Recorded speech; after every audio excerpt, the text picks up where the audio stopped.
मुलुक महाराष्ट्र या बुलेटिनची सुरुवात आपण करणार आहोत। आज दिवसभरातल्या एका मोठ्या राजकीय बातमीनं, राजकीय संघर्षाच्या बातमीनं हा राजकीय संघर्ष सुरू झालाय, तो म्हणजे मनसे आणि एमआयएमच्या दरम्यान। एमआयएमचे नेते अकबरुद्दीन ओवैसी आज औरंगाबादमध्ये आले आणि त्यांनी राज ठाकरेंचं नाव न घेता जोरदार हल्ला चढवला, घणाघाती हल्ला चढवलाय राज ठाकरेंवरती। मी कुणालाही उत्तर द्यायला आलो नाही, त्यांची लायकी नाही, मी त्यांना काय उत्तर देऊ, घरातून बाहेर काढलेल्यांना काय बोलायचं, जो भी कुत्ता जैसे भी भोगता है भोकने दो, अशा शब्दात त्यांनी राज ठाकरेंचं नाव न घेता मनसेवर ते जहरी शब्दामध्ये टीका केलेली आहे। अकबरुद्दीन ओवैसी जे एमआयएमचे नेते आहेत ते अतिशय जहाल भाषणांसाठी ओळखले जातात। याआधी सुद्धा त्यांच्या अनेक अशा जहाल वक्तव्यांच्या नंतर देशभरामध्ये त्याचे तीव्र राजकीय पडसाद उमटलेले होते आणि आज औरंगाबादमध्ये ते आले। ते औरंगजेबाच्या कबरीवरती गेले, तिथं दर्शन घेतलं। तो वाद संपतोय तो न संपतोय, तोच त्यांनी आपल्या या जाहीर सभेच्या माध्यमातून राज ठाकरेंवर तुफान हल्ला चढवलाय।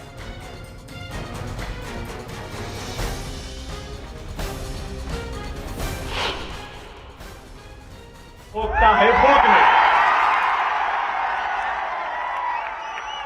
जो भी ग्रीड का जैसा भी भोगता है भोगने दो। कुत्तों का काम भोगना है, शेरों का काम खामोश चला जाना है।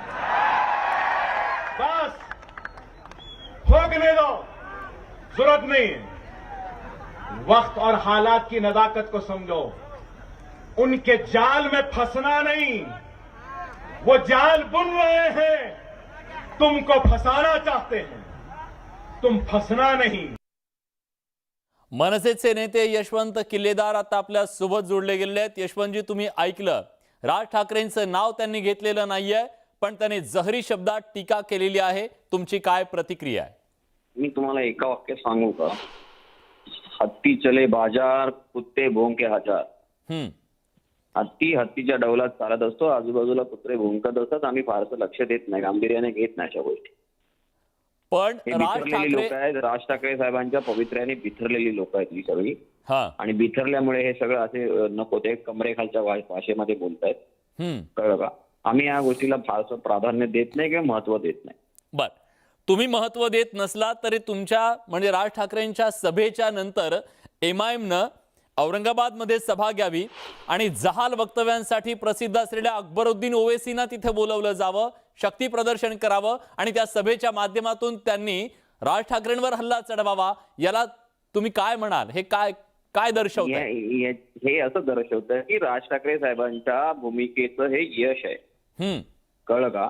राज ठाकरे साहेब एखाद्या भूमिका घेतात आणि त्याच्यानंतर सगळे जागे होतात आणि त्यांच्यावर टीका करण्यासाठी त्यांना स्पेशली बैठका आणि मीटिंग आणि सभा घ्याव्या लागतात। हे आमचं यश आहे, आमच्या भूमिकेचं यश आहे।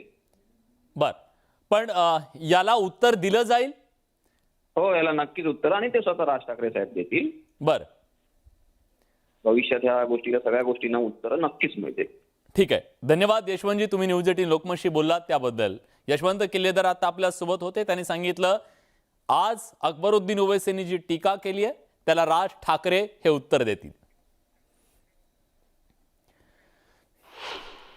अकबरुद्दीन ओवैसी औरंगाबादमध्ये आले। औरंगाबादमध्ये एमआयएमची शक्ती आहे, ताकद आहे, तिथं त्यांचा खासदार आहे, नगरसेवक आहेत, आणि अशा एमआयएमच्या शक्तीस्थळ असलेल्या औरंगाबादमध्ये जेव्हा अकबरुद्दीन ओवैसी आले तेव्हा त्यांनी आज एक नवा वाद ओढवून घेतला।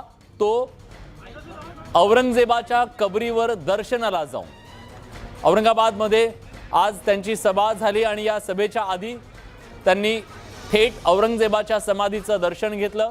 कबरीवर यावेळी त्यांनी फुलं अर्पण केली। यावेळी त्यांच्याबरोबर खासदार इम्तियाज जलील उपस्थित होते। त्यांनी कबरीचं दर्शन घेतल्यानंतर राज्यात नव्या वादाला तोंड फुटलंय, कारण भाजप, शिवसेना या सगळ्यांनी या त्यांच्या कृतीवरती टीका केली हे की खुलदाबादमध्ये अनेक महापुरुषांचे जे आहे ते दर्गा तिथे आहे। त्या सर्व दर्गावर जेव्हा माणूस तिथे जातो, खुलदाबादला कोणीही गेलं तर ते औरंगजेबच्या समाधीवर जातो, औरंगजेबच्या खबरेवरही ते जातो. म्हणजे त्याच्यामध्ये काही वेगळा अर्थ काढण्याचं कारण नाही. इतिहास आहे त्या दर्ग्यांचा. तर त्या दर्गांवर गेल्यावर असं नाही आहे की तुम्ही याला निग्लेक्ट करू शकतं, इथे नाही आम्हाला जायचं, असं नाही करू शकतं. म्हणजे धर्माप्रमाणे ही आपको जिसकी खबर जहाँ पर मिलती है वहाँ पर आपको खड़े रह के आपको दुरूद शरीफ पढ़ना पड़ता. अकबरुद्दीन ओवैसी यांनी औरंगजेबाच्या कबरीवर चादर चढवणं याच्यात आश्चर्य वाटण्याजोगं काहीही नाही. कारण शिवसेना आधीपासून म्हणत आलेली आहे एमआयएम, रजाकार, निजाम आणि त्या आधीची इस्लाम राजवट यांचे विचार एकाला लपवावं आणि एकाला काढावं अशाच पद्धतीचं आहे. आणि म्हणून त्यांच्या स्वभावाप्रमाणे, त्यांच्या धर्माप्रमाणे जो धर्मद्रोही होता, समाजात विघातक भांडण लावणारा होता, या हिंदू भूमीला, या महाराष्ट्र भूमीला तोडणारा औरंगजेब होता, याच्या कबरीवर ओवैसीनं चादर अर्पण केली. जे राष्ट्रवादी विचाराचे, देशाच्या हिताच्या रक्षणाच्या विचाराच्या मुस्लिमांनी अशा एमआयएम पासून, अशा ओवैसी पासून सावध राहण्याची आवश्यकता आहे. आणि मला वाटतं ही एमआयएम सातत्यानं भारतीय जनता पार्टीला मदत करण्याची भूमिका आणि त्याच पद्धतीनं राज ठाकरे आणि एमआयएम सारखीच भूमिका आत्ताच्या काळाला वठवीत आहे. राज्याच्या राजकारणात एक मोठं राजकीय घमासान सुरू झालंय आणि ते म्हणजे महाविकास आघाडीमध्ये राष्ट्रवादी काँग्रेस आणि काँग्रेस या वादामध्ये आमने सामने आलेले आहेत. दोघांमध्ये घमासान सुरू झालेला आहे. निमित्त ठरलं ते भंडारा गोंदिया जिल्हा परिषदेच्या निवडणुकीच्या अध्यक्षपदावरून नाना पटोले यांनी थेट आरोप केला की राष्ट्रवादीनं आपल्या पाठीत खंजीर खुपसलेला आहे. आणि मग स्वाभाविकपणे राष्ट्रवादी काँग्रेसकडून आज अजित पवार यांनी त्याला जोरदार प्रत्युत्तर दिलं. भंडारा गोंदिया जिल्हा परिषद सभापती निवडणुकीच्या दरम्यान चव्हाट्यावर आलेला हा वाद आता दिल्लीच्या दरबारी पोहोचण्याची शक्यता आहे. कारण नाना पटोलेंनी राष्ट्रवादीनं पाठीत खंजीर खुपसल्याची खरमरीत टीका केल्याच्या नंतर, हल्ला चढवल्यानंतर त्याला प्रत्युत्तर देत अजित पवारांनी शेलक्या शब्दात नाना पटोलेंवर टीका केली आहे, त्यांचा समाचार घेतलाय. पाहूया या दोन्ही नेत्यांमधलं दावे प्रतिदावे, टीका टिप्पणी.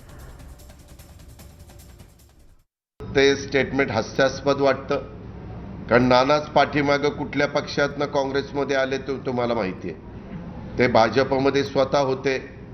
मग आता भाजपने म्हणायचं का आमच्या पाठीत खंजीर खुपसला आणि ते तिकडे गेले. हे तेवढ्यापुरतं हेडलाईन मिळवण्याच्या करता पाठीत खंजीर खुपसणं वगैरे वाक्य कदाचित त्यांना बरं वाटत असेल, परंतु संघटनेमध्ये प्रत्येक पक्ष आपापल्या परीनं काम करत असतो. तुम्ही इकडे आमच्याबरोबर राहायचं आणि बीजेपीला वाढवायची भूमिका अगर राष्ट्रवादीची असेल तर त्यांनी स्पष्ट करावी. त्यांना बीजेपी सोबत जायचं असेल तर आम्हाला कुठलाही विरोध नाही. निश्चितपणे त्यांच्या पक्षाचा त्यांनी निर्णय करावा. पण या पद्धतीची धोकाधडी त्यांनी जे केलेली आहे त्याचा निश्चितपणे योग्य वेळेवर समाचार करू. बांधलेलं आपल्याला माहिती आहे. मी त्याला फार महत्त्व देऊ इच्छित नाही, पण जबाबदार नेत्यांनी वक्तव्य करत असताना आपल्या वक्तव्याचा कुठं काही वेडावाकडा अर्थ निघून वेडावाकडा परिणाम होणार नाही ह्याही बद्दलची काळजी घ्यावी. आम्हाला थांबवून अंधारात ठेवून वेळेवर भारतीय जनता पार्टीबरोबर त्यांनी अलायन्स केलं आणि म्हणून मी त्यांना म्हणालो की त्यांनी पाठीवर चुरा खुपसला. त्याचं त्यांना जास्त त्रास झाला असं मला वाटतं आहे. यानंतर बातमी आहे राज ठाकरेंच्या अयोध्या दौऱ्याच्या नव्या वादाच्या संदर्भातली. अयोध्या दौऱ्यावरून राज ठाकरेंच्या आता भाजपमध्येच घमासान सुरू झाले का असा प्रश्न पडलेला आहे. कारण मनसे प्रमुख राज ठाकरे 5 जूनला अयोध्या दौऱ्यावर जाणार आहेत. या दौऱ्याची घोषणा झाल्यापासून राजकीय वर्तुळात त्याचे तीव्र पडसाद उमटत आहेत. राज ठाकरेंच्या अयोध्या दौऱ्याला उत्तर प्रदेशातल्या भाजप खासदार ब्रिजभूषण सिंग यांनी विरोध केल्यानंतर आता मुंबई भाजपचे प्रवक्ते संजय ठाकूर यांनी सुद्धा विरोध दर्शवलाय. राज ठाकरेंना त्यांनी पत्र लिहून उत्तर भारतीयांची माफी मागायला सांगितलंय. आधी माफी मागा, मग अयोध्या दौरा करा अशी मागणी संजय ठाकूर यांनी केली आहे. राज ठाकरेंनी माफी मागितली तर शेकडो गाड्यांच्या ताफ्यासह विमानतळावर स्वागतासाठी हजर राहीन असंही संजय ठाकूर म्हणाले.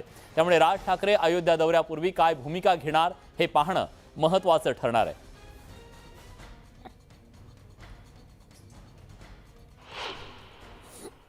में ये प्रश्न आया कि अगर आप इतने बड़े काम के लिए जा रहे हैं तो आपको इस बात के लिए आगाह करना चाहिए कि अगर आप बड़ी भूमिका में आना चाह रहे हैं तो आप अपने किरदार को साफ कर दें।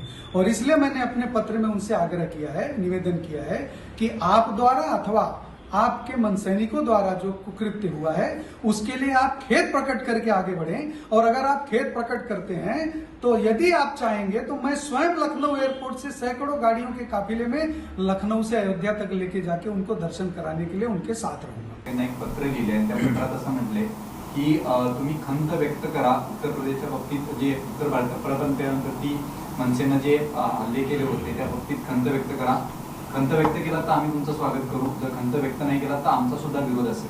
कोण संजय ठाकूर, आम्ही काही ओळखत नाही त्यावेळी। भाजपच्या संजय ठाकूरांनी प्रवक्त्यांनी ही भूमिका घेतल्याच्या नंतर भाजपनं मात्र हात वर केले। भाजपनं सांगितलं की ते त्यांची वैयक्तिक भूमिका आहे, त्यामुळे भाजपच्या अंतर्गत सुद्धा याच्यावरून मतभेद आहेत हे स्पष्ट दिसतंय।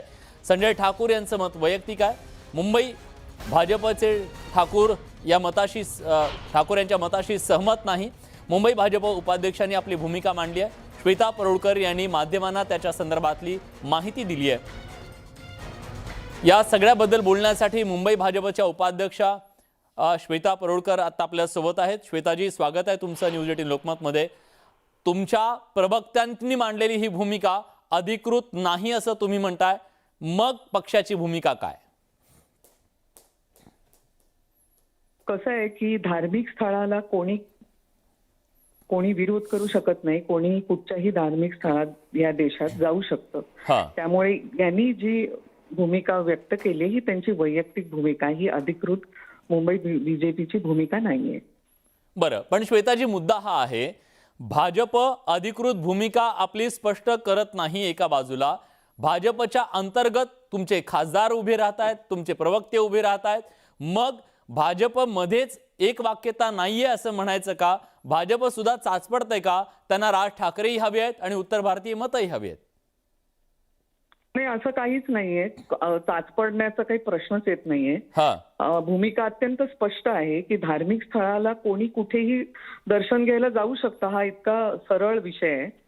आणि उरला प्रश्न संजय ठाकूरांचा, त्यांनी हे पत्र लिहून त्यांची वैयक्तिक भूमिका त्यांनी स्पष्ट केली आहे। नाही, पण अत्यंत मी मुद्दाम तुम्हाला थांबवतोय मॅडम, भाजप हा अतिशय शिस्त मानणारा पक्ष आहे असं तुम्ही सातत्यानं सांगत असता, मग या शिस्तीला आता झालंय काय?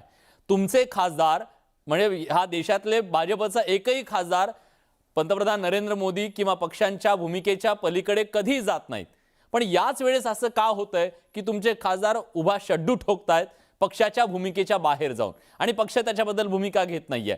इथेही तसंच होतंय, मग आता ठाकूरांबद्दल तुमची भूमिका काय असणार आहे?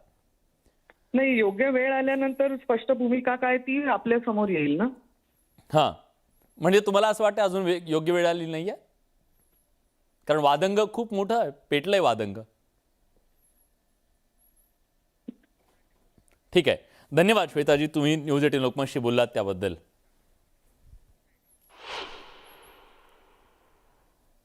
शिवसेनेचे नेते संजय राऊत यांनी आज राज ठाकरेंना आलेल्या धमक्यांच्या संदर्भात एक मोठं वक्तव्य केलंय। महाराष्ट्रात कुणाच्याही केसाला धक्का लागणार नाही अशा प्रकारचं वक्तव्य त्यांनी केलेलं आहे। शिवसेना भवनात अशी धमकीची पत्र रोज येतात असं वक्तव्य शिवसेनेचे खासदार संजय राऊतांनी केलं। तसंच वादग्रस्त विषय न थांबवल्यास देशात श्रीलंकेसारखी परिस्थिती ओढवेल अशी भीतीही राऊतांनी व्यक्त केली। कोणी कोणाला हात लावत नाही अशी पत्र शिवसेना भवनामध्ये आम्हाला रोज शेकड्याने येत असतात। महाराष्ट्र सुरक्षित आहे, महाराष्ट्र सुरक्षित आहे, महाराष्ट्रामध्ये कोणाच्याही केसाला धक्का लागणार नाही, आणि जर लागत असेल तर केंद्रीय सरकार CISF ना काय ते त्यांची सुरक्षा द्यायला समर्थ आहे।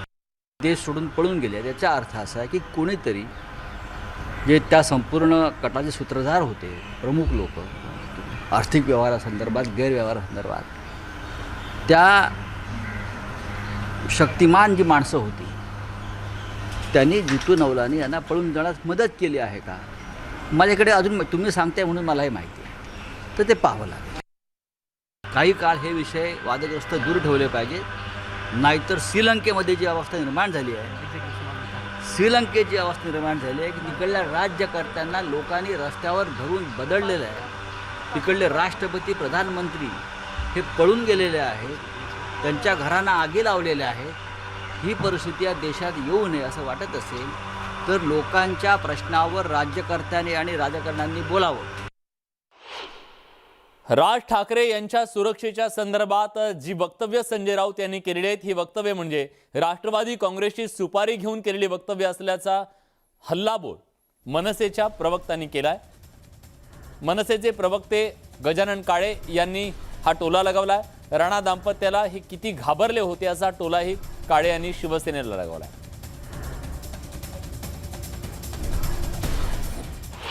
शिवसेनेचे सामनावीर यांनी आज बोलायला नको होतं, तेवढं तरी तारतम्य त्यांनी बाळगावं अशी आमची किमान माफक अपेक्षा होती.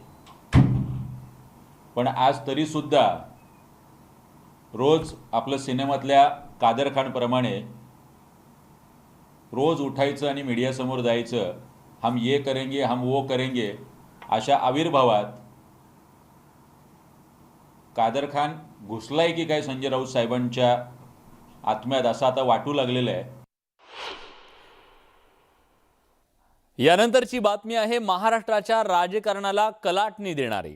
गेल्या अनेक दिवसांपासून मराठा आरक्षणाच्या मुद्द्यावरून सातत्यानं आवाज उठवणाऱ्या संभाजीराजे छत्रपती यांनी आता स्वतःचं स्वराज्य निर्माण करण्याचा प्रयत्न केलेला आहे, हे स्वराज्य संघटनेच्या माध्यमातून. त्यामुळे आज त्यांनी ही केलेली घोषणा महाराष्ट्राच्या राजकारणाला नवी दिशा देणारी आहे का?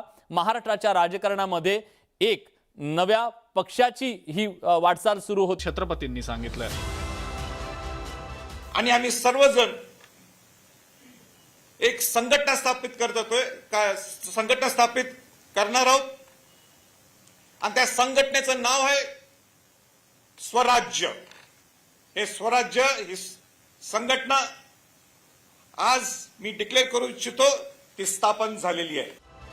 स्वराज्य संघटनेचं नंतर राजकीय पक्षात रूपांतर करण्याची तयारी असल्याचंही संभाजीराजेंनी सांगितलं. त्यामुळं नवा पक्ष काही दिवसात राजकीय आखाड्यात शड्डू ठोकणार आहे.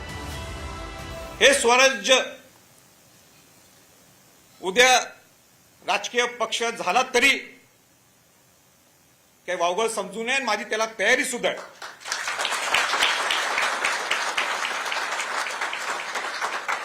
पण पहिला टप्पा आपण संघटित होणं गरजेचं आहे. राज्यसभेच्या खासदारकी संदर्भात संभाजीराजे छत्रपतींनी मोठी घोषणा केली आहे. या वर्षीची निवडणूक अपक्ष म्हणून लढवणार असल्याचं त्यांनी जाहीर केलंय. माझ्या कामाची दखल घेऊन राज्यसभेत पाठवावं अशी विनंती त्यांनी सर्वपक्षीय नेत्यांना केली आहे. राज्यसभेची निवडणूक मी निश्चित लढवणार आहे, पण ते निवडणूक लढवताना कुठल्या पक्षात जाणार हा सगळ्यांच्याकडे संभ्रम प्रश्न आहे.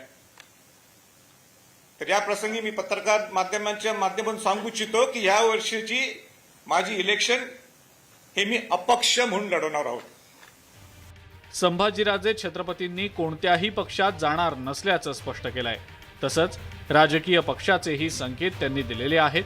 त्यामुळे राज्यात नव्या पक्षाची एंट्री होणार आहे.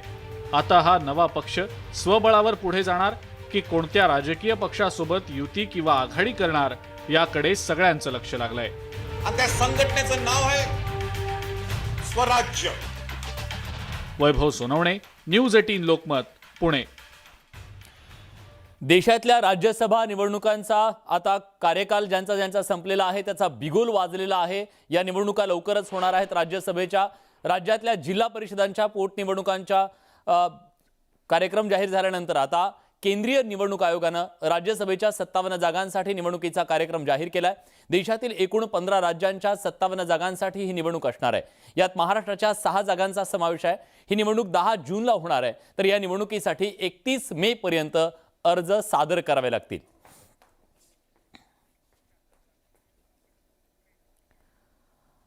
राज्यातल्या ज्या खासदारांचा कार्यकाल संपलेला आहे राज्यसभा खासदार म्हणून, ते कोण खासदार आहेत आपण एक नजर टाकूयात ग्राफिक्सच्या माध्यमातून. बघा, शिवसेनेचे खासदार नेते संजय राऊत, भाजपचे नेते केंद्रीय मंत्री पियुष गोयल, विकास महात्मे भाजपचे नेते, त्याचबरोबर विनय सहस्त्रबुद्धे भाजपचे नेते, राष्ट्रवादी काँग्रेसचे प्रफुल्ल पटेल, काँग्रेसचे पी चिदंबरम जे महाराष्ट्रातून निवडून गेलेले होते राज्यसभेवरती,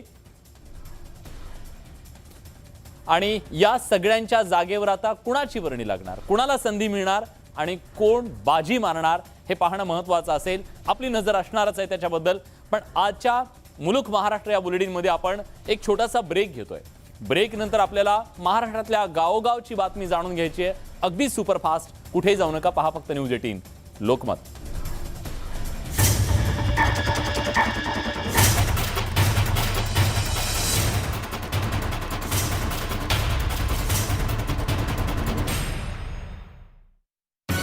शहर खुल्या चर्चेला वाव आणि थेट प्रश्नाला भिडणारा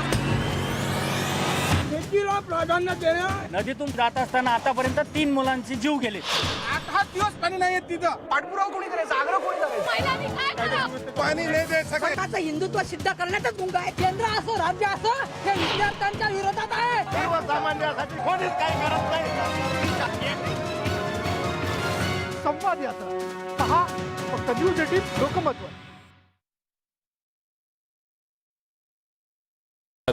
अनधिकृत बांधकामं जमीनदोस्त केलेली आहेत. या कारवाईनंतर शहरातील इतर अतिक्रमणधारकांनी धसका घेतलेला आहे.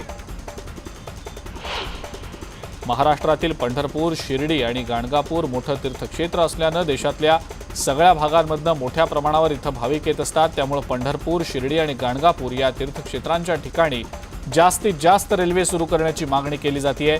या संदर्भातला प्रस्ताव केंद्राकडे देणार असल्याची माहिती कमिटीचे सदस्य शिवराज गंधगे यांनी दिलेली आहे. भारतीय शेअर मार्केटमध्ये सुरू असलेली पडझड अद्यापही थांबण्याची चिन्ह दिसत नाहीये. शेअर बाजार सुरू होताच 650 अंकांनी घसरला, तर निफ्टी निर्देशांकही 16,000 अंकांच्या खाली आलेला आहे. उपमुख्यमंत्री अजित पवार यांनी नाना पटोलेंवर टीका केली. नाना पटोलेंनी स्वतःची राजकीय पार्श्वभूमी तपासून पाहावी, पाठीत खंजीर खुपसला हे पटोलेंचं वक्तव्य हास्यास्पद असल्याचं अजित पवार म्हणाले. तसंच पटोलेंनी परिणाम काय होतील हे पाहून वक्तव्य करावीत असा सल्ला सुद्धा अजित पवार यांनी दिलेला आहे.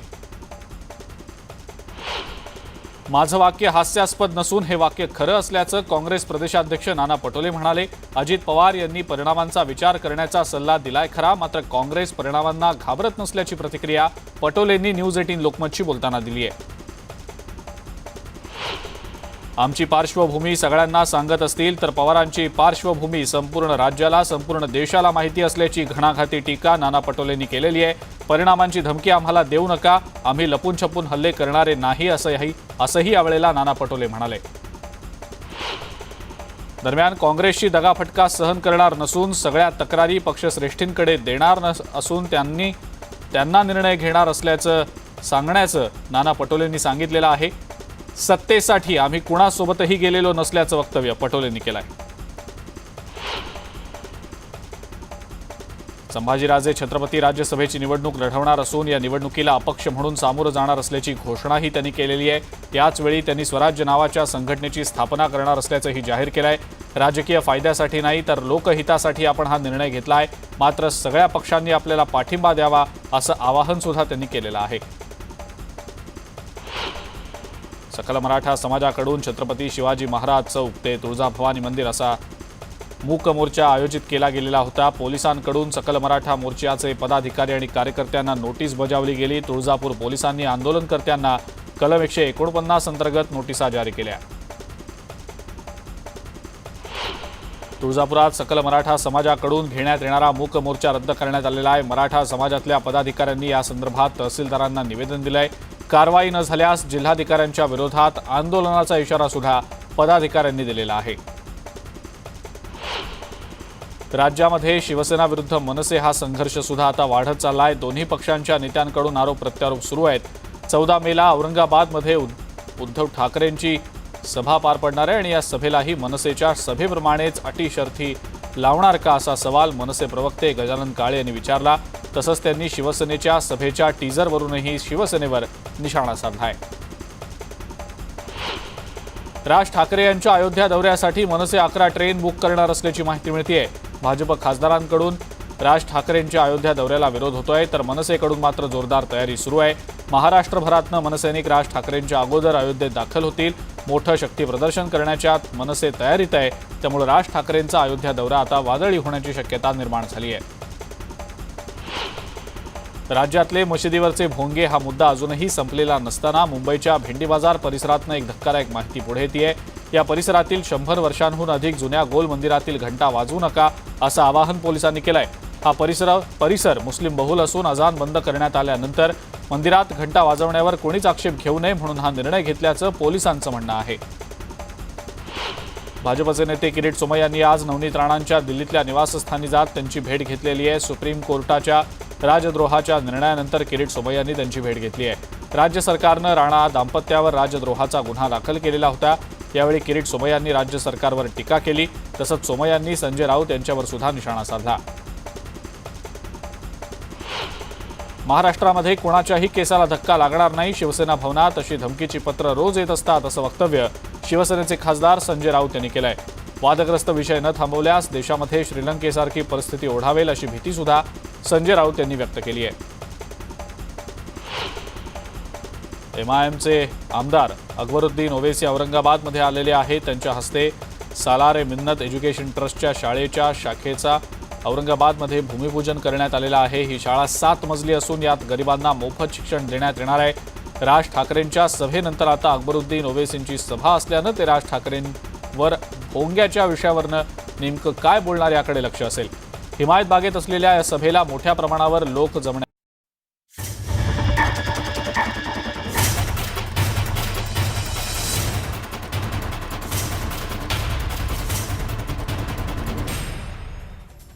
नमस्कार, मी विलास बडे. न्यूज 18 लोकमतच्या या बुलेटिनमध्ये आपल्या सगळ्यांचं स्वागत. पुढच्या अर्ध्या तासात आपण जाणून घेणार आहोत महाराष्ट्रातल्या गावोगावची बित्तम बातमी, अगदी सुपरफास्ट. पण सुरुवातीला महत्त्वाच्या बातम्या.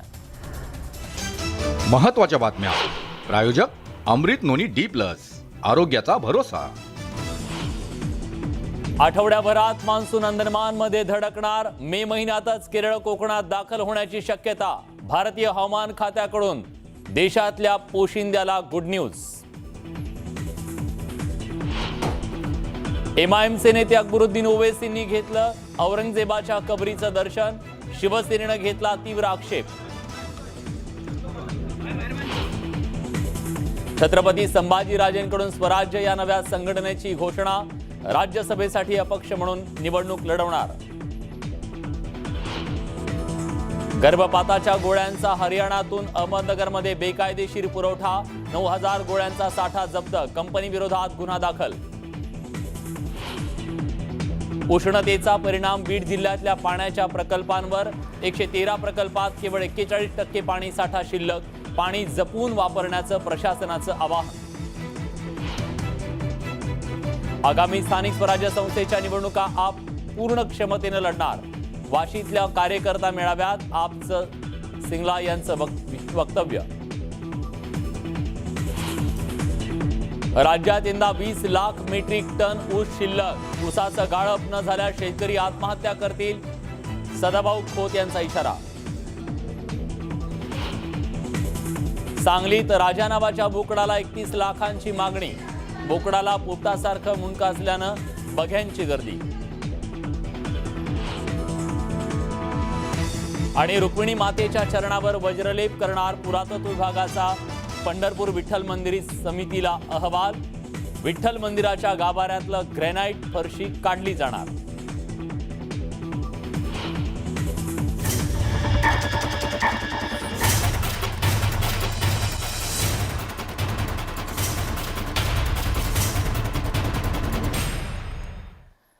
गावाकडच्या सर्व महत्त्वाच्या घडामोडी आपण बघणार आहोत. पण आता या क्षणाला एक महत्त्वाची बातमी आपल्या हाती येते.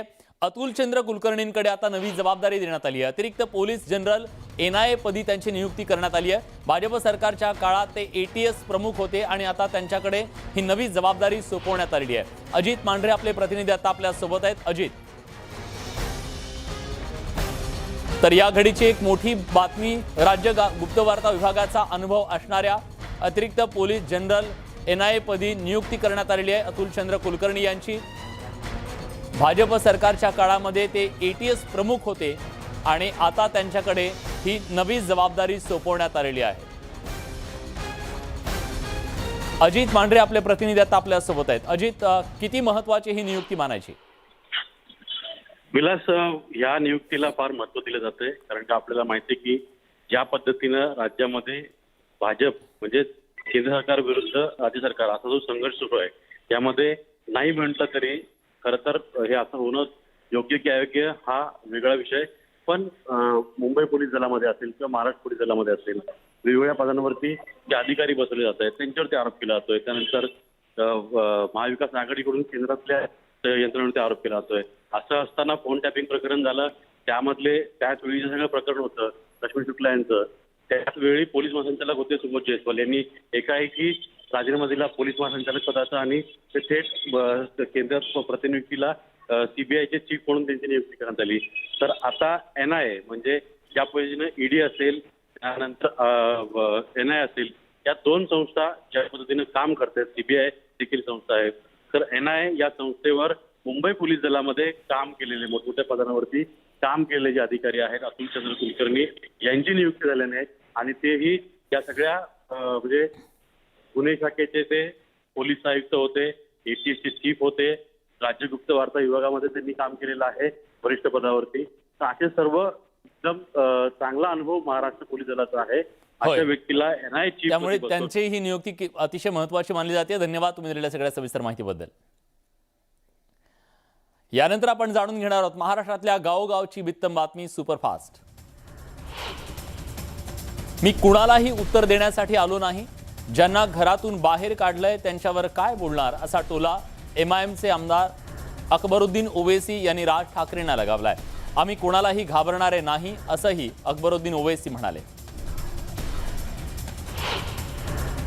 MIMचे आमदार अकबरुद्दीन ओवैसी यांनी आज औरंगाबाद मधल्या खुलताबाद इथल्या औरंगजेबाच्या कबरीचं दर्शन घेतलं.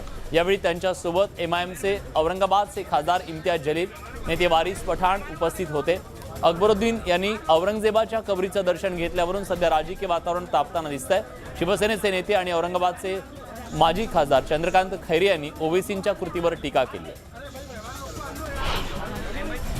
भारतीय हवामान विभागानं येत्या 4 आठवड्यात देशातल्या अनेक भागात पावसाचा अंदाज वर्तवलाय. येत्या आठवड्याभरात अंदमान बेटावर मान्सूनच्या सरी बरसण्याची शक्यता आहे. तर तोडकोकणात 27 मे ते 2 जून दरम्यान मान्सून दाखल होण्याचा अंदाज आहे. वेळे अगोदर मान्सून दाखल होत असल्यानं शेतकऱ्यांचा आनंद द्विगुणित झालाय. शिवाय उन्हाच्या चटक्यांपासून लवकरच सुटका होणार असल्यानं नागरिकांनाही मोठा दिलासा मिळणार आहे.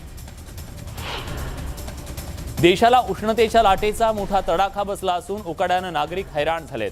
शाळकरी विद्यार्थ्यांना सुद्धा उन्हाचा फटका बसतोय. अशात खबरदारी म्हणून केंद्र सरकारकडून शाळांना सूचना करण्यात आल्यात. शाळांनी आपल्या वेळा कमी कराव्यात, तसंच गणवेशाची सक्ती करू नये अशा सूचना केंद्रीय शिक्षण मंत्रालयाकडून देण्यात आल्या. प्रयास या पुणे स्थित संस्थेनं उष्णतेच्या लाटेचं आरोग्यावरचे परिणाम अभ्यासणाऱ्या काही संशोधनातून काही निष्कर्ष प्रसिद्ध केलेत. त्यात उष्णतेमुळे गंभीर आजार आणि मृत्यू ओढवण्याचं प्रमाण वाढल्याचं स्पष्ट करण्यात आलंय. ज्येष्ठांमध्ये उष्णतेच्या लाटेनं होणाऱ्या परिणामांचे प्रमाण हे अधिक असल्याचंही यातून समोर आलंय. बीड जिल्ह्यात तापमान 42 अंश सेल्सिअसवर पोहोचलंय. त्यामुळे जिल्ह्यातल्या पाणी प्रकल्पातला पाण्याचा साठा झपाट्यानं कमी होतोय. 113 प्रकल्पांमध्ये केवळ 41% पाणी साठा शिल्लक आहे. उष्णतेमुळे प्रकल्पातल्या पाण्याचं बाष्पीभवन मोठ्या प्रमाणात होतंय. त्यामुळे नागरिकांनी पाण्याचा वापर जपून करण्याचं आवाहन करण्यात आलंय. काही लोकांना वाटतं राज्यात लोडशेडिंग सुरू आहे, मात्र अनेक वेळा ट्रिप किंवा इतर कारणं असतात, असं वक्तव्य राज्याचे ऊर्जा मंत्री नितीन राऊत यांनी केलंय. दरम्यान राज्यात 2 दिवस लोडशेडिंग नसून विद्यार्थ्यांना त्रास होऊ देणार नाही, असंही नितीन राऊत यांनी म्हटलंय. तर ग्रामपंचायतीनं काळजी घ्यायला हवी, पथदिवे दिवसा सुरू ठेवू नयेत, असं आवाहन सुद्धा नितीन राऊतांनी केलंय. संभाजीराजे छत्रपती राज्यसभेची निवडणूक अपक्ष म्हणून लढणार असल्याची घोषणा करण्यात आली आहे. याच वेळी त्यांनी स्वराज्य नावाच्या संघटनेची स्थापना करणार असल्याचंही जाहीर केलंय. राजकीय फायद्यासाठी नाही तर लोकहितासाठी आपण हा निर्णय घेतलाय, मात्र सर्व पक्षांनी आपल्याला पाठिंबा द्यावा, असं आवाहन त्यांनी केलंय. तुळजापुरात सकल मराठा समाजाकडून घेण्यात येणाऱ्या मूक मोर्चा रद्द करण्यात आलाय. मराठा समाजातील पदाधिकाऱ्यांनी या संदर्भात तहसीलदारांना निवेदन दिलंय. कारवाई न झाल्यास जिल्हाधिकाऱ्यांविरोधात आंदोलनाचा इशारा सुद्धा पदाधिकाऱ्यांकडून देण्यात आलाय. राज्य सरकार ऊसाच्या प्रश्नावर गंभीर नसल्याचा आरोप करण्यात येतोय. रोम जळत असताना राजा बिगुल वाजवत होता तशी परिस्थिती राज्यात मुख्यमंत्री आणि सरकारची असल्याची खरमरी टीका सदाभाऊ खोत यांनी केली आहे. महाराष्ट्रात कोणाच्याही केसाला धक्का लागणार नाही, शिवसेना भवनात अशी धमकीची पत्र रोज येतात, असं वक्तव्य शिवसेनेचे खासदार संजय राऊत यांनी केलंय. तसंच वादग्रस्त विषय न थांबवल्यास देशात श्रीलंकेसारखी परिस्थिती ओढवेल अशी भीतीही राऊत यांनी व्यक्त केली आहे. राष्ट्रवादी काँग्रेसचे अध्यक्ष शरद पवार यांनी पुरंदर किल्ल्याला भेट दिली. यावेळी आयोजित कार्यक्रमात त्यांनी जवाहर राठोड यांची पाथरवट कविता वाचून दाखवली. तसंच देशातील जनता सुजाण असून राज्यकर्ते चुकल्यास ते योग्य तो धडा शिकवतात असा खोचक टोला त्यांनी यावेळी विरोधकांना लगावला. अजित पवारांनी केलेल्या टीकेला पटोलेंनी आता प्रत्युत्तर दिलंय. न्यूज 18 लोकमतला दिलेल्या एक्सक्लुझिव्ह मुलाखतीमध्ये त्यांनी परिणामांची धमकी देऊ नका, दगाफटका करणारे कोण हे सगळ्यांना माहीत आहे असं म्हणत थेट राष्ट्रवादीच्या नेत्यांवर घणाघाती हल्ला चढवलाय. दरम्यान उपमुख्यमंत्री अजित पवार यांनी नाना पटोलेंवर टीका केली आहे. नाना पटोलेंनी स्वतःची राजकीय पार्श्वभूमी तपासून पाहावी, पाठीत खंजीर खुपसला हे पटोलेंचं वक्तव्य हास्यास्पद असल्याचं अजित पवार यांनी म्हटलंय. तसंच पटोलेंनी परिणाम काय होतील हे पाहून वक्तव्य करावं असा सल्लाही अजित पवारांनी दिलाय. माझं वाक्य हास्यास्पद नसून हे वाक्य खरं असल्याचं काँग्रेस प्रदेशाध्यक्ष नाना पटोलेंनी म्हटलंय. अजित पवारांनी परिणामांचा विचार करण्याचा सल्ला दिला, मात्र काँग्रेस परिणामांना घाबरत नसल्याची प्रतिक्रिया नाना पटोले यांनी न्यूज 18 लोकमतशी बोलताना दिली आहे. आमची पार्श्वभूमी सगळ्यांना सांगत असतील तर पवारांची पार्श्वभूमी संपूर्ण राज्याला माहीत असल्याची घणाघाती टीका नाना पटोलेंनी केली आहे. परिणामांची धमकी आम्हाला देऊ नका, आम्ही लपून हल्ले करणारे नसल्याचंही नाना पटोले यांनी राष्ट्रवादीला बजावलंय. दरम्यान काँग्रेसची दगाफटका सहन करणार नसून सर्व तक्रारी पक्ष श्रेष्ठींकडे देणार असून त्यानंतर निर्णय घेणार असल्याचं नाना पटोलेंनी सांगितलं. सत्तेसाठी आम्ही कोणासोबत गेलो नसल्याचं वक्तव्य पटोलेंनी केलं. राज ठाकरेंच्या अयोध्या दौऱ्यासाठी मनसे 11 ट्रेन बुक करणार असल्याची माहिती मिळते. भाजप खासदाराकडून राज ठाकरेंच्या अयोध्या दौऱ्याला विरोध होतोय, तर मनसेकडून मात्र जोरदार तयारी सुरू आहे. महाराष्ट्रभरातून मनसैनिक राज ठाकरेंच्या अगोदर अयोध्येत दाखल होतील. मोठं शक्ती प्रदर्शन करण्याच्या तयारीत मनसे दिसतेय. नांदेड महानगरपालिकेत सत्ताधारी काँग्रेसच्या 2 नगरसेवकांमध्ये शाब्दिक चकमक झाल्याचं पाहायला मिळालं. नांदेड महापालिकेतला अर्थसंकल्पीय सर्वसाधारण सभा बोलवण्यात आली. रात्री उशिरा 8:30 वाजेपर्यंत ही सभा चालली. पाणी पुरवठ्याच्या मुद्द्यावरून नगरसेवक प्रशासनावर आक्रमक झाले होते. पंढरपुरात रुक्मिणी मातेच्या चरणावर वज्रलेप करण्यात येणार आहे. याबाबतचा अहवाल पुरातत्व विभागानं विठ्ठल मंदिर समितीला दिलाय, तर विठ्ठलाच्या गाभाऱ्यातील ग्रेनाईट काढण्याचा सुद्धा निर्णय घेण्यात आलाय. या अहवालावर मंदिर समितीच्या बैठकीत सखोल चर्चा झाली. समितीचे सह अध्यक्ष गहिनीनाथ महाराज यांनी याबद्दलची माहिती दिली आहे. परभणीत रस्त्याच्या रुंदीकरणासाठी झाडं तोडली जाणार आहेत. ही वृक्षतोड थांबवण्यासाठी सिने कलाकार सयाजी शिंदे यांनी पुढाकार घेतलाय. जिंतूर मधीर वाटूर फाटा ते चारठाणा महामार्गावरच्या 100 झाडांचं पुनर्रोपण केलं जाणार आहे. सयाजी शिंदेंच्या सह्याद्री देवराईच्या माध्यमातून 100 झाडांचं पुनर्रोपण केलं जाईल असं त्यांनी स्पष्ट केलं. येवला शहर परिसरात वेगवेगळ्या 3 ठिकाणी आग लागल्याची घटना घडली असून गुजरखेडे, कोटमगाव आणि अंगणगाव या 3 ठिकाणी आग लागली. आगीत खळ्यात साठवून ठेवलेला कांदा, चारा, शेतातला चारा, पीक आणि एक विद्युत डीपी जळाली आहे. एका वेळी 3 ठिकाणी आग लागल्यामुळे अग्निशमन दलाची तारांबळ उडाली. मात्र त्यांनी 3 ठिकाणच्या आगीवर नियंत्रण मिळवलं असून सुदैवानं कुठेही जीवितहानी झाली नाहीये. नांदेड शहरातील हुडको भागात एका रिकाम्या प्लॉटमध्ये ठेवण्यात आलेल्या लाकडांना आग लागली. या प्लॉटला लागून अनेक घरं आहेत. आग पसरत असल्यानं या घरांना धोका निर्माण झाला होता. नागरिकांना घटनास्थळी अग्निशमन दल पोहोचून आग आटोक्यात आणण्याचे शर्थीचे प्रयत्न केले. सांगलीत एक माडग्याळ जातीच्या बोकडाला चक्क रागूसारखी चोच आहे. या बोकडाची किंमत आहे 31 लाख रुपये. या जातीच्या बोकडाला मोठ्या प्रमाणात मागणी असते. राजा नावाच्या या बोकडाचा आज मंत्री एकनाथ शिंदे यांनी सत्कार केला. यावेळी आटपाडी इथं कामगार मेळाव्यामध्ये बोकडाला पाहण्यासाठी मोठी गर्दी जमली होती. ज्या सफाईनं ही वृद्ध व्यक्ती तलवारबाजी करते ते पाहून तुम्ही निश्चितपणे थक्क व्हाल. ही वृद्ध व्यक्ती कळमनुरीचे शिवसेनेचे आमदार संतोष बांगर यांचे वडील आहेत. वय 88 वर्ष, पण अंगातली चपळाई तरुणाईला सुद्धा लाजवणारी अशी आहे.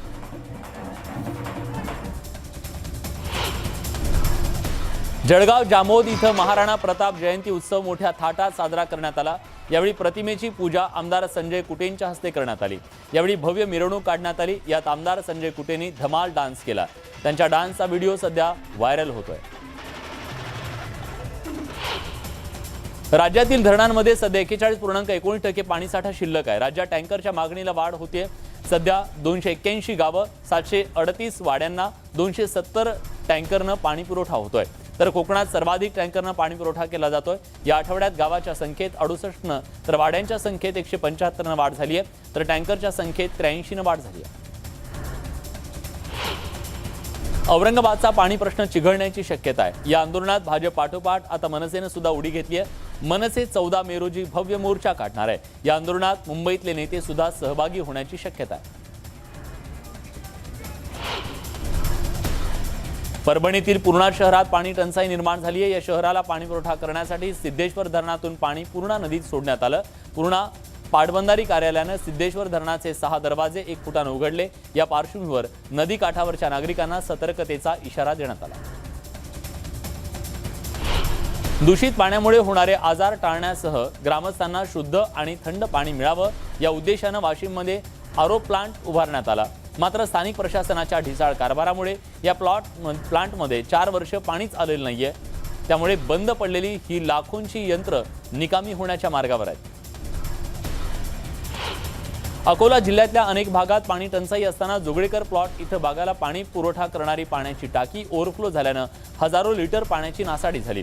महापालिकेच्या जलप्रदाय या विभागाला त्याची माहिती देण्यात आल्यानंतर वाया जात असलेलं पाणी रोखण्यात आलं। मात्र महापालिकेच्या ढिसाळ कारभारामुळे हजारो लिटर पाण्याची नासाडी झाली।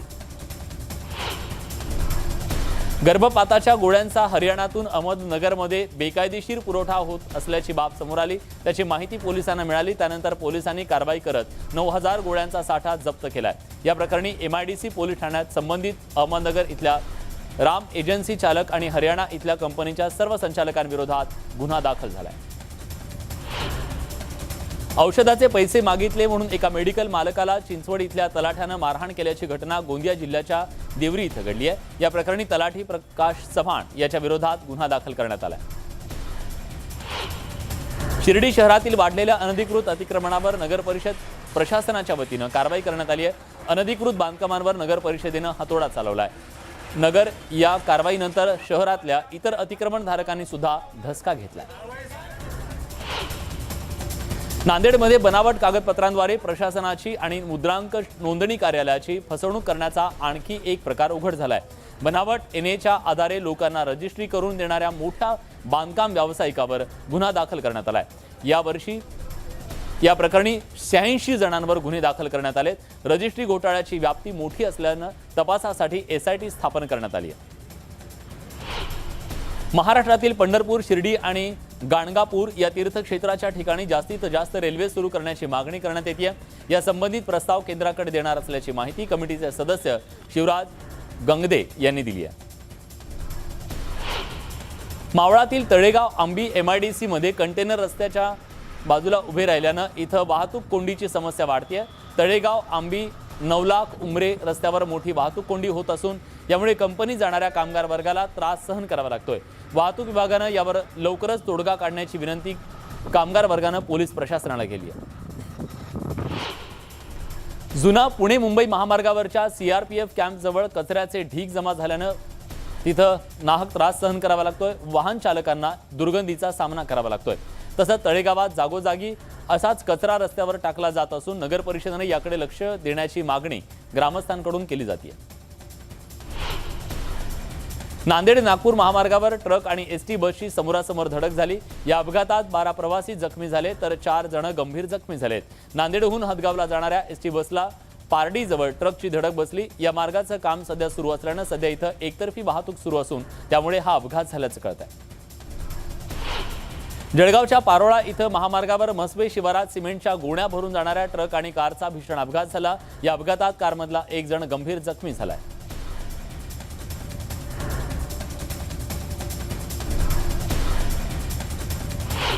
अकोला इथं अर्धा हेक्टर क्षेत्रावर जपानी मियावाकी पद्धतीनं झाडं लावण्यात आलेली आहेत। तब्बल 16,500 झाडं जगून अटल आनंदवन साकारलंय। भरपूर ऑक्सिजन आणि सुखद गारवा देणारी सावली इथं अनुभवता येते. नाविन्यपूर्ण योजनेतून या उपक्रमासाठी 27 लाखांचा निधी देण्यात आला.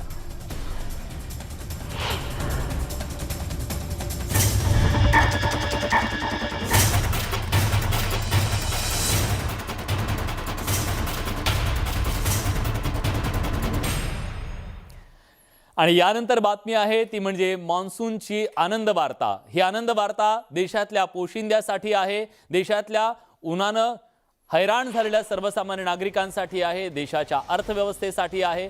आणि ही बातमी आहे राज्याच्या बळीराजासाठी आणि आभाळाकडे डोळे लावून बसलेल्या प्रत्येकासाठी. कारण मान्सून लवकरच दाखल होतोय. येत्या मे महिन्यातच मान्सून राज्याच्या वेशीवर धडकणार असल्याची माहिती हवामान विभागाने दिली आहे. गेल्या काही दिवसांपासून असनी चक्रीवादळामुळे मान्सूनच्या वेळापत्रकावर काहीसा फरक जाणवला होता. त्यामुळेच आता पुढच्या आठवड्याभरात मान्सून अंदमानात दाखल होईल आणि त्यानंतर तळकोकणात 27 मे ते 2 जून दरम्यान दाखल होण्याचा अंदाज वर्तवण्यात आलाय. त्यामुळे या आनंद वार्तेनं बळीराजाचा आनंद द्विगुणित झालाय. शिवाय उन्हाच्या चटक्यांपासून लवकरच सुटका होणार असल्यानं सुद्धा नागरिकांना दिलासा मिळणार आहे.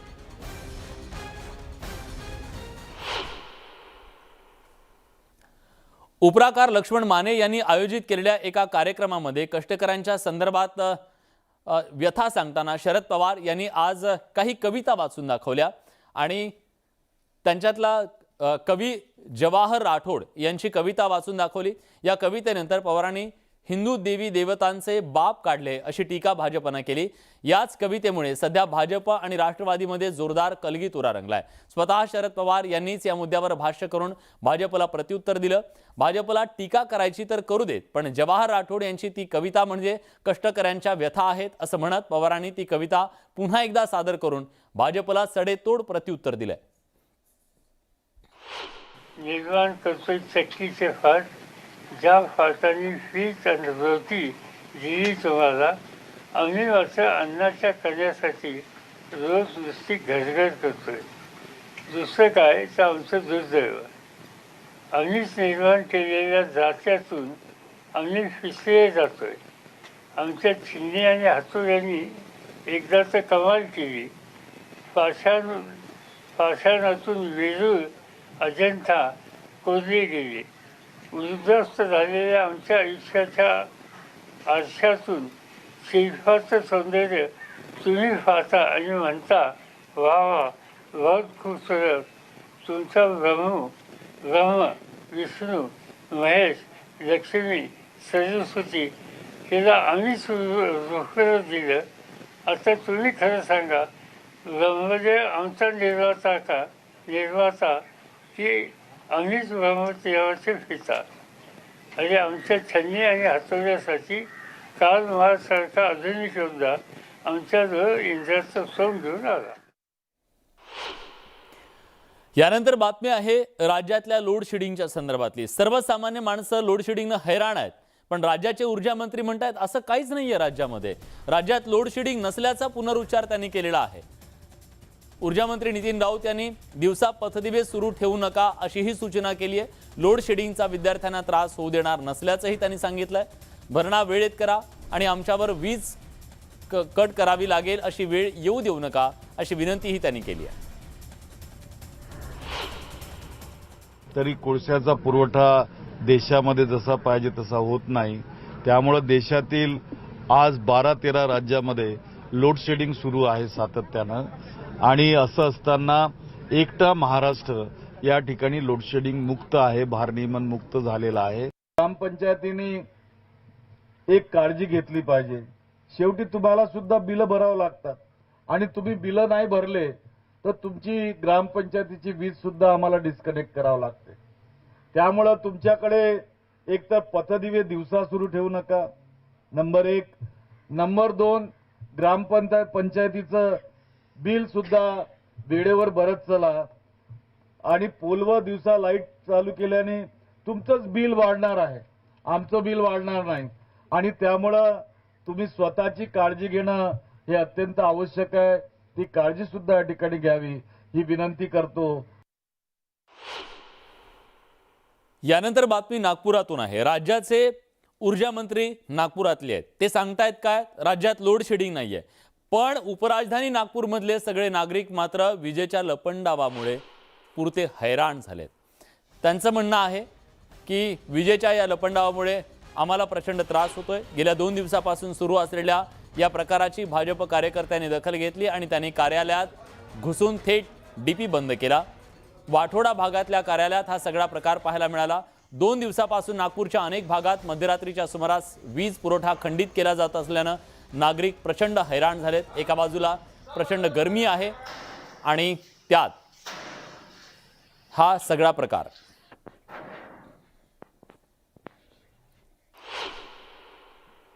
यानंतरची बातमी आहे ती म्हणजे औरंगजेबाच्या कबरीवर जाऊन दर्शन घेणाऱ्या ओवेसींच्या कृतीवरती आता टीका होऊ लागलेली आहे. औरंगजेबाच्या कबर दर्शनावरून आता वाद आणखी वाढतोय. अमोल कोल्हे जे खासदार आहेत राष्ट्रवादी काँग्रेसचे, त्यांनी टीका केली आहे. औरंगजेबाचं उदात्तीकरण कशासाठी असा सवाल अमोल कोल्हे यांनी उपस्थित केलेला आहे. आज MIMचे नेते अकबरुद्दीन ओवेसी यांनी औरंगाबादमधल्या औरंगजेबाच्या कबरीवर जाऊन दर्शन घेतलं होतं. छत्रपतींच्या महाराष्ट्रामध्ये 18 पगड जातीचे आणि सगळ्या धर्मांचे लोक जेव्हा एकत्र लढत होते तेव्हा विचार करा, अफजल खानाचं संकट आलं तेव्हा महाराजांचे अंगरक्षक हे सिद्दी इब्राहिम होते. आरमाराचा प्रमुख हा दौलत खान होता. 18 पगड जात एकत्र आली होती, सगळा धर्म एकत्र आला होता, तो स्वाभिमानासाठी एकत्र आला होता. कारण या छत्रपतींनी या महाराष्ट्रात जे राज्य निर्माण केलं ते रयतेचं राज्य निर्माण केलं, रयतेचं कल्याणकारी राज्य निर्माण केलं. या सगळ्या महत्त्वाच्या घडामोडींसोबत मुलुख महाराष्ट्र या बुलेटिनमध्ये आपण इथेच थांबतोय. ताज्या घडामोडींसाठी बघत रहा न्यूज 18 लोकमत.